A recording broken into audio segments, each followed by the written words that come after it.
अभी हम देखेंगे कि monitoring of patient with shock इसकी कैसे मॉनिटरिंग की जाती है। देखिए यहाँ पे कुछ चीज़ें मैं आपको बताता हूँ। देखिए first of all minimum standard monitoring है जिसको मैं MSM बोलता हूँ। मिनिमम स्टैंडर्ड मॉनिटरिंग, ये जो मिनिमम मॉनिटरिंग है इसको MSM को मिनिमम मॉनिटरिंग भी कहते हैं। ये मॉनिटरिंग हम कैसे करते हैं?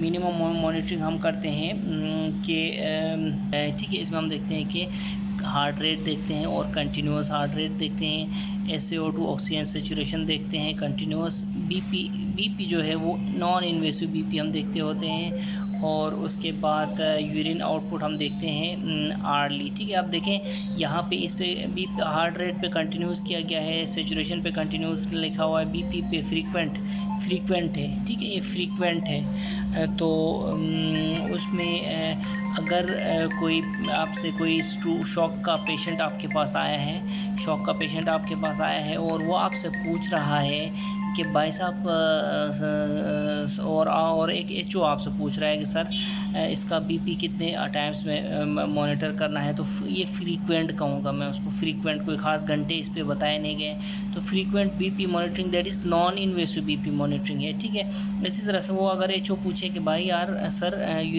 जो यूरिन जो है वो कैसे कितना मेजर करना है, तो हमने urine output early urine output measure करना है, मैं उसको कहूँगा। ठीक है, तो ये मिनिमम स्टैंडर्ड मॉनिटरिंग है, ये minimum monitoring. Maximum aggressive monitoring की बात करें तो मैम आता है इसमें, मैक्सिमम एग्रेसिव मॉनिटरिंग। ठीक है, इसमें फिर देखो मोस्ट एग्रेसिव बोल दो, मोस्ट एग्रेसिव मॉनिटरिंग। एग्रेसिव में हमारे पास CVP आती है, ये हम पढ़ेंगे अभी। उसके बाद BP, इसका हमारा अलग लेक्चर होगा। ठीक है, इसी चैप्टर के अंदर। BP में फिर इन्वेसिव यानी कि बाई आर्टीरियल लाइन हम BP है, इन्वेसिव BP। देखो यहाँ पे नॉन इन्वेसिव BP था मिनिमम मॉनिटरिंग में। एग्रेसिव मॉनिटरिंग में हमने इन्वेसिव बाई आर्टीरियल लाइन।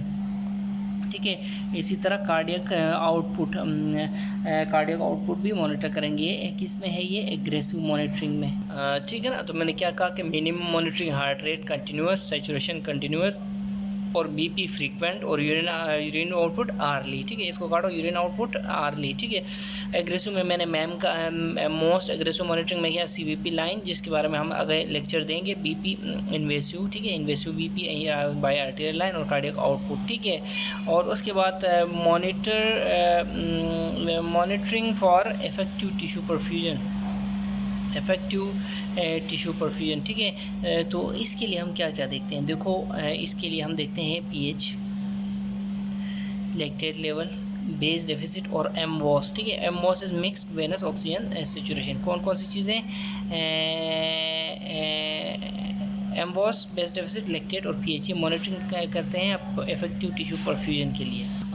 ठीक है, अब देखते हैं हम एंड पॉइंट्स ऑफ रिसस्टेशन क्या होते हैं। देखिए पेशेंट्स जो होते हैं ट्रेडिशनली क्या होता है कि रिसस्टेट करने होते हैं, पेशेंट को रिसस्टेट किया जाता है until they get a normal pulse, until they get a normal BP, until they get a normal urine output. ठीक है ना, लेकिन अगर ये चीज़ें नॉर्मलाइज हो भी, ये तीनों चीज़ें नॉर्मलाइज हो भी, तो 80 to 90% ऑफ ट्रामा के जो पेशेंट्स होते हैं उनमें टिश्यू परफ्यूजन जो होती है ना, टिश्यू परफ्यूजन वो इनएडिक्वेट होती है।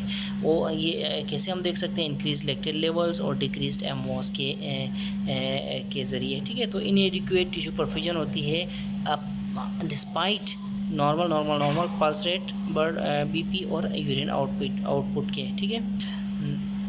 ठीक है ना, अब इनएडिक्वेट टिश्यू परफ्यूजन का क्या मतलब है कि लैक्टेट लेवल्स हाई हैं और MWOS लो है, इसका दूसरा नाम है कि इनएडिक्वेट टिश्यू परफ्यूजन है। ठीक है ना, तो अब ये होता है कि इस सिचुएशन को क्या कहते हैं हम? Persistent occult hypoperfusion. ठीक है, क्या कहते हैं? ओकल्ट हाइपोपरफ्यूजन बोलते हैं। ठीक है, याद रखो इस ओकल्ट हाइपोपरफ्यूजन का जो ड्यूरेशन है ना, कितने देर तक ये हाइपोपरफ्यूजन रहती है, ये बहुत ही इंपॉर्टेंट होता है। ये सिग्निफिकेंट और इफेक्ट रखता है on the outcome and prognosis. ठीक है ना, ठीक है, देखिए अगर हम एक ऐसा पेशेंट ले लें जिसमें ओकल्ट हाइपोपरफ्यूजन 12 घंटे से ज़्यादा रही है, तो इस केस में मोर्टेलिटी हाई होती है, इन्फेक्शन भी हाई होता है ऐसे पेशेंट का, एज़ कम्पेयर टू एक ऐसा पेशेंट जिसमें occult hypoperfusion less than 12 hours यानी 6 आवर्स 7 आवर्स रही हो। तो इसी से अंदाज़ा लगा लें कि इसकी कितनी इंपॉर्टेंस है, किसकी, ओकल्ट हाइपोपरफ्यूजन की, ओकल्ट हाइपोपरफ्यूजन की। occult hypoperfusion, in other words increased lactate levels and decreased MWOS है। ठीक है, बाय द वे उस हिसाब से फिर एंड पॉइंट्स ऑफ रिसस्टेशन क्या हुए, MWOS और लैक्टेट लेवल्स हुए कि नहीं हुए। ठीक है ना, तो ये देखो ये नॉर्मल होने के बाद भी तो सही नहीं हो पा रही है, तो हम क्या कंसिडर कर सकते हैं, MWOS एंड पॉइंट्स ऑफ रिसस्टेशन में लैक्टेट लेवल्स और MWOS भी इसमें शामिल कर सकते हैं। ठीक है ना, ठीक है ना, दूसरे लफ्ज़ों में अगर हम ओकल्ट हाइपोपरफ्यूजन को चेक करना चाहते हैं तो हमें जो वाइटल साइंस के अलावा भी चीज़ों के बारे में इंफॉर्मेशन हमें चाहिए होती है, क्या, ABGs वगैरह जिसमें हम लैक्टेट और MWOS वगैरह हम देख सकते हैं। ठीक है ना, ये मुझे नहीं पता कि ABGs में MWOS देख सकते हैं कि नहीं, बहरहाल लैक्टेट तो हम वैसे देख ही सकते हैं। ठीक है, तो कुल मिला के क्या है, end points in resuscitation include vitals, urinary output, cardiac output, lactate levels, base deficit, gastric tonometry और ATP। ठीक है, तो ये सारे के सारे एंड पॉइंट्स ऑफ रिसस्टेशन है। अब देखें लैक्टेट जो है, lactate is generated by lactate, ऐसे सेल्स जो कि एनएरोबिक रेस्पिरेशन करते हैं उनमें फिर क्या बनता है, लैक्टेट बनता है। ठीक है ना, लैक्टेट देखो liver almost 50% of the lactate take up करता है, kidney almost 30% of the lactate take up करता है, तो लैक्टेट टेकअप भी बहुत ज़रूरी है। ठीक है, अगर there is issue in liver तो लैक्टेट हाई हो सकता है, ये मेरा आइडिया है। ठीक है, ठीक है ना, देखो अगर तो लैक्टेट हाई है किसी पेशेंट में, एलिवेटेड लैक्टेट लेवल्स हैं, तो ये जो लैक्टेट लेवल्स एलिवेटेड ये indirect measure of oxygen death है। ठीक है ना, तो शॉक के पेशेंट में देखो, शॉक के पेशेंट में फिर मैग्नीट्यूड ऑफ शॉक को ये डिस्क्राइब करते हैं और ड्यूरेशन ऑफ शॉक को ये डिस्क्राइब कर सकता है एलिवेटेड लैक्टेट लेवल। यानी बुक में लिखा है कि it can be an approximation of magnitude and duration of severity of the shock. ठीक है, ठीक है, तो लैक्टेट ओवरऑल एक अच्छा प्रोग्नोस्टिक इंडिकेटर होता है। ठीक है ना, देखो एडमिशन के टाइम पे क्या लैक्टेट है, हाईएस्ट लेवल फिर क्या लैक्टेट हुआ था, और टाइम इंटरवल टू करेक्ट या नॉर्मलाइज लैक्टेट लेवल्स, ये तीनों की तीनों चीज़ें बहुत इंपॉर्टेंट प्रोग्नोस्टिक जो है ना, प्रोग्नोस्टिक इंडिकेटर्स हैं। ठीक है ना, इंडिकेटर्स हैं फॉर सर्वाइवल। ठीक है ना, फॉर सर्वाइवल। लैक्टेट एडमिशन वाला लैक्टेट जब पेशेंट आके एडमिट हुआ था, हाईएस्ट लैक्टेट पेशेंट का कितने तक गया है, फिर करेक्शन के लिए कितना टाइम लगा है, ये अच्छे प्रोग्नोस्टिक इंडिकेटर्स हैं। ठीक है, फिर हमारे पास बेस डेफिसिट। देखिए हमने असल में क्या किया, हमने एंड पॉइंट्स ऑफ रिसस्टेशन में एक लैक्टेट लेवल देखा, बेस डेफिसिट देखो, बाकी चीज़ें पढ़ने की हमें उतनी ज़रूरत नहीं है। ठीक है, अब बेस डेफिसिट क्या होता है, बेस डेफिसिट होता है कि bicarbonate in millimoles required to correct acidosis. ठीक है, is known as base deficit. ठीक है ना, तो इसका फार्मूला हमने पहले भी पढ़ा हुआ है, इसको हम लिंक टू करेंगे, लिंक टू ठीक है, जो एसिड बेस बैलेंस के साथ। ठीक है, ठीक है ना, तो अब इसका फार्मूला क्या है, एफ फॉर फार्मूला कि base deficit equal to normal bicarbonate minus measured bicarbonate into 0.2 into weight in kilograms. ठीक है, तो ये सारे का सारा फार्मूला है बेस डेफिसिट कैलकुलेट करने का। देखो बेस डेफिसिट जो होता है ये माइल्ड हो सकता है, बेस डेफिसिट मॉडरेट हो सकता है, और बेस डेफिसिट क्या हो सकता है, BD बेस डेफिसिट को कहता हूँ मैं। ठीक है, तो सीवियर हो सकता है।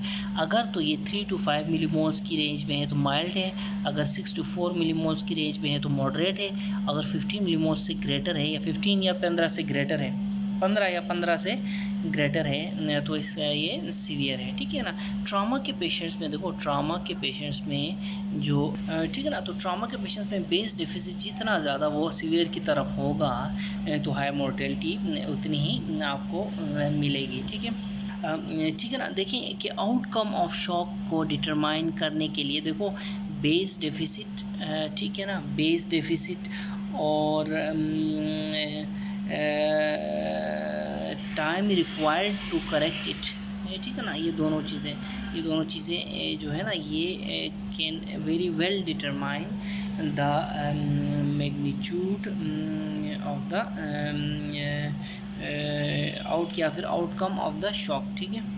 ठीक है ना। ओके, जो ट्रामा पेशेंट्स होते हैं ना, वो अगर इमरजेंसी में आते हैं, अगर उनको हम एडमिट करते हैं with base deficit greater than 15 millimoles पर लीटर, तो उनको हमें क्या चाहिए, उनको इन 24 घंटे के अंदर ऐसे पेशेंट्स को twice the volume of fluid चाहिए होता है और 6x the volume of blood चाहिए होता है as compare to patients with mild deficit, ठीक है। तो यहाँ पे कंपैरिजन हो रही है कि इसकी माइल्ड बेस डेफिसिट वाले पेशेंट्स की और सीवियर बेस वाले पेशेंट्स की, यानी कि माइल्ड के हिसाब से सीवियर बेस डेफिसिट वाला पेशेंट, ट्रामा का पेशेंट अगर एडमिट होता है तो उसको 6 गुना ज़्यादा ब्लड की ज़रूरत पड़ती है और 2 गुना ज़्यादा फ्लूइड की ज़रूरत पड़ती है, कह रहा है, ठीक है। इस तरह ये पॉइंट क्या कह रहा है कि अगर बेस डेफिसिट इंक्रीज है, ठीक है ना, तो definitely mortality increases and organ failure increases, ठीक है। ठीक है ना। आप देखो कि हम परमिसिव हाइपोटेंशन क्या चीज़ होती है ये देखते हैं। देखो परमिसिव हाइपोटेंशन, देखो systolic blood pressure less than 80 रखना इन ट्रामा पेशेंट्स। क्यों लेस देन 80 रखना? इसलिए लेस देन 80 रखना क्योंकि अगर ज़्यादा करें तो क्या हो सकता है, ब्लीडिंग हो सकती है। तो हम इसको कम रखते हैं जब तक कि ब्लीडिंग का सोर्स हमें पता ना चले हो और हम उसको बंद ना करें। इसको परमिसिव हाइपरटेंशन कहते हैं। वी डेलिबरेटली कीप इट, हम जानबूझ के बीपी लो रखते हैं, ठीक है। ठीक है ना। तो ये इंपॉर्टेंट बात है। देखिए एनिमल स्टडीज़ में, क्लिनिकल ट्रायल्स में भी रिसस्टेशन के बाद देखो हमें पता लग गया है कि ओवर रिसस्टेशन हो तो भी मसला है, अंडर रिसस्टेशन हो तो भी मसला है, और दोनों की वजह से मोर्टेलिटी इंक्रीज़ हो सकती है, ठीक है। अर्ली एग्रेसिव रिसस्टेशन अगर हम करें, ठीक है, अर्ली एग्रेसिव रिसस्टेशन, इससे क्या होता है, अर्ली एग्रेसिव रिसस्टेशन में अगर हम कोई ब्लीडर वगैरह हमें पता ना चले तो हम क्या कर देंगे पेशेंट का, हम हीमोडाइलेशन कर देंगे। ज़्यादा से ज़्यादा रेजिस्टेशन करेंगे तो हीमोडाइल्यूशन होगी, क्लोटिंग फैक्टर्स कम पड़ जाएंगे, प्लेटलेट्स कम पड़ जाएंगे, ठीक है। क्लॉट डिसलॉच होगा, डिस्प्लेसमेंट ऑफ द क्लॉट होगी, जिसकी वजह से क्या होगा पता है कि हीमोस्टेसिस मेंटेन नहीं हो पाएगा, ब्लड लॉस ज़्यादा से ज़्यादा होगा, ठीक है।